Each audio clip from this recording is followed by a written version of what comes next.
Hey guys, welcome back to another episode of Auto Amateur.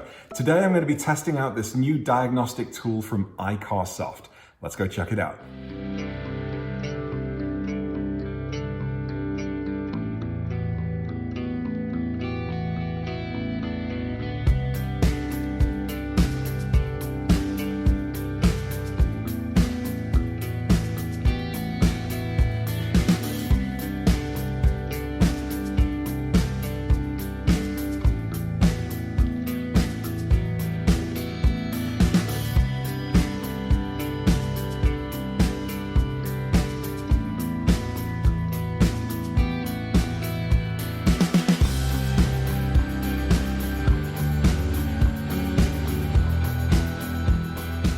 So if you saw one of my videos recently, you know that I've changed out the seatbelts in my car. I've gone from the factory black to a red, Guards red kind of color. And I'm adding some red accents around the interior of my car. Well, playing around with the airbags in the middle of my garage, I needed to move the car, I turned the ignition on, and if I hadn't have touched the car or moved the car during that procedure, chances are I would not have got an error message in my dashboard in the instrument cluster. But because I had to move my car with only one seat in and one seat belt just around to the other side of the garage, I've been driving around for the past week or so with the airbag light on. Hasn't been a big deal, and from what I understand, it's just a question of clearing the code. But instead of going, half an hour or so to the Porsche dealership and potentially spending $100 or more and getting them to diagnose it and clear the code, I've really been tempted by checking out some of these diagnostic tools. Now, I've been sent a couple of them in the past to test out, and quite frankly, I haven't been very impressed. And they've ranged from, $100 to $200 to $250, a whole number of different brands, and I won't throw any of them under the bus, but they haven't been able to read the Porsche specific codes. And really all they've been able to do is give me the basic registry information from the car, that its VIN number and that sort of thing, as well as the check engine fault codes. And a lot of the time, these tools only give you the fault code. They don't give you any meaningful information. I saw a great review online of this the other day. I've actually purchased this, so this is my own money. It's not sponsorship, and I'm not promoting them unnecessarily. But I heard good things about this tool. It's about $150 from Amazon. And not only can it read the OBD-II data from the port, which gives you essentially all of the standard statistics from the car, it can also read all of the Porsche specific codes. And whether you've got a 911 or a Cayman, a Boxster, even a Carrera GT, whatever Porsche you have, I think as long as it's been around for the past 15 years or so, this tool should be able to read all of the codes. So I'm going to unbox the device. We're going to take a look at it. This is not going to be an in-depth review. I don't yet know enough about this tool. All I'm going to try and do is clear the airbag code for now. But let's get it unboxed. Let's take a look at it. And then we're going to get inside the car and see if we can't figure out how to use it and clear the code. And for these kind of tools, for this kind of price, and when you're a DIYer like I am, I want them to be easy to use. I don't need to understand all of the functionality. I just want to be able to find out what my problem is, understand in some meaningful way what's going on, and if I can, if it's safe, to clear the code. So let's see if we can at least do that today.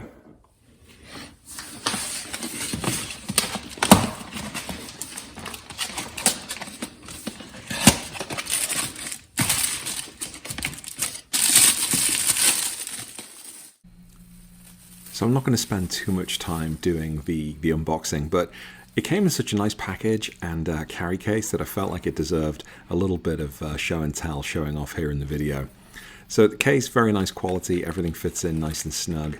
The device itself is made from, I think it's rubberized plastic. It feels very nice to touch, and it's not the type of plastic that you would, let the device easily slip out of your hand. Pulling off that sticker off the screen was really, really satisfying. And then the rest of the package contents, pretty straightforward. Here's the cable that connects from the device into your car in the port in the driver's footwell. There is a little mini USB storage flash drive. There is a cable that connects the device directly to your computer, and then a user manual. So here I'm just going to connect up the cable to the device, and then we're going to get it in the car, and we're going to start reading fault codes.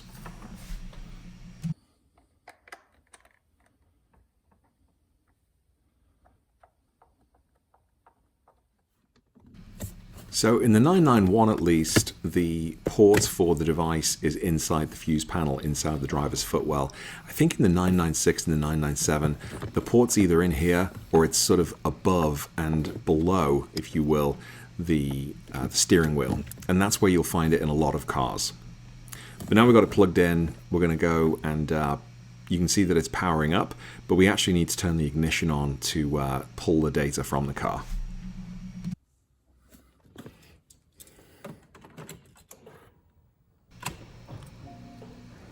So without turning the engine on, just clicking the ignition or cranking the ignition to the first switch position, you can start pulling the data from the car.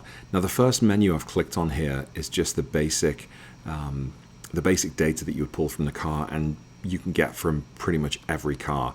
You know, they are ISO codes, a number of other sort of industry standard codes that most, if not all, automotive brands put out now through the onboard computer. So you can scan through the basic sort of menu. If there are any codes, you'll see them. Thankfully, when I did this, there was nothing out of the ordinary. It didn't actually pull the airbag malfunction code, which is interesting, and that's what I expected from this particular menu, because that's the same sort of basic code recognition, code reading that all the other devices that I've tried have done. So now we're going into the data stream menu, and this is where we're going to view all items and pull back all of the available data attributes from the basic onboard computer. So these aren't yet Porsche specific codes. These are sort of ISO standards and any number of other different standard code types that are used in the auto industry. There's everything here from pressure sensors to your speed or your engine rev count, which is obviously 0. The one thing I found a little confusing is that it gives you the results, or at least the value for each of the data attributes, but it doesn't show you or tell you what a normal range is. So there was a default throttle position and it said that it was 5% or plus 5%. I'm not sure what that means. Is 5% good or bad? There are other features here in the menu. This onboard monitoring allows you to pull data from specific sensors throughout the car, looking through at heat sensors, misfire monitors. I was quite interested to take a look at the 6-cylinder misfire readings. I went through the first 2 or 3, and thankfully all of them have passed, so that they're all fine. There haven't been any misfires from what I can tell. But again, there's no sort of ranges provided that show you, here's your results and you're in the upper or lower threshold of normal. So that's maybe something I'll find in the user manual. I don't think it's in there, but that would certainly be useful. And then, of course, you can pull back basic vehicle information like your VIN number and all of that sort of good stuff. So going back up to the top menu, we're now going into the Porsche specific part of the tool. I've selected Porsche. It's showing me the version, I think, of the tool and the file that includes all of the different configuration items for each of the different models. You can see here you can choose from a number of different 911 variants, the Boxster, the Cayman. You can even see like the GT3, I think the Panamera. I've selected, of course, the 911 991. I'm assuming that means automatic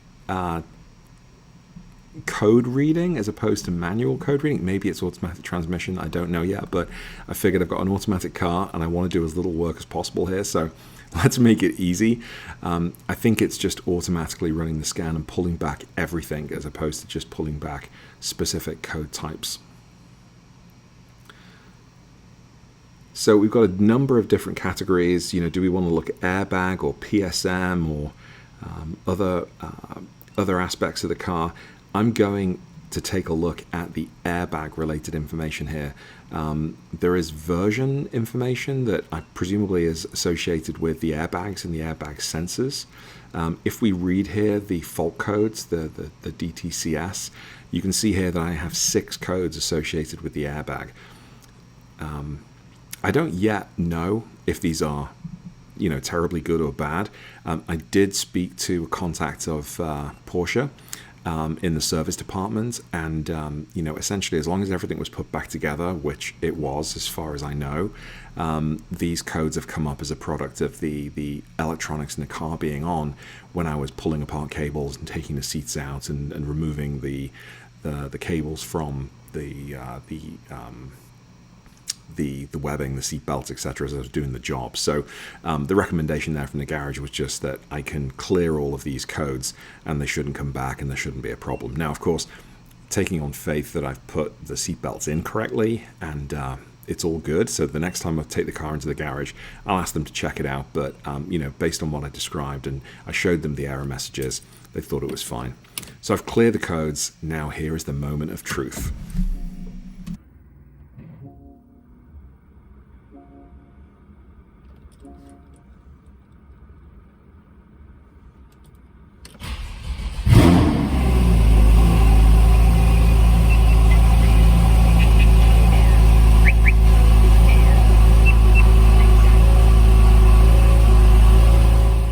So that was an interesting little exercise. Thanks for checking in today, guys.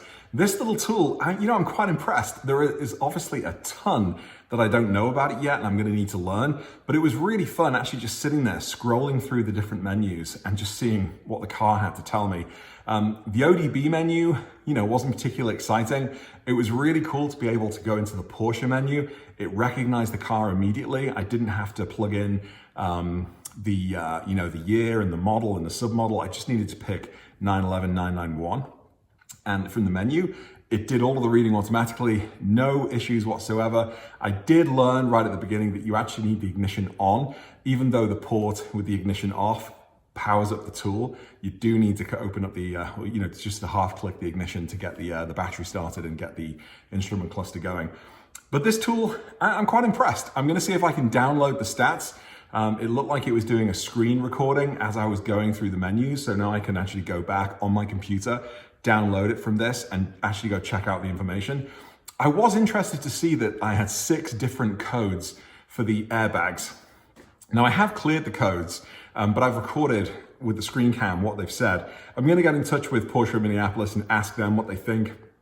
One of them said the tension or something was slightly over tight. Another one wasn't quite tight enough. Another one, the circuit was open, which probably means that someone was sat in the seat and it wasn't clicked in properly.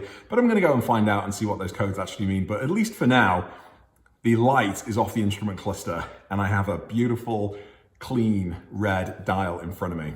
So thanks for checking in. If you're interested in this tool, I'll put the link below, but it's from Amazon, 150 bucks. It seems to be pretty user-friendly. I kept on touching the screen though. I don't know if you noticed, wanting it to be touchscreen, and it's not. You got to run it from the menu on the side, but no big deal. Thanks for checking in. More videos coming soon. I've got a video in the making here for the 996, which is behind me.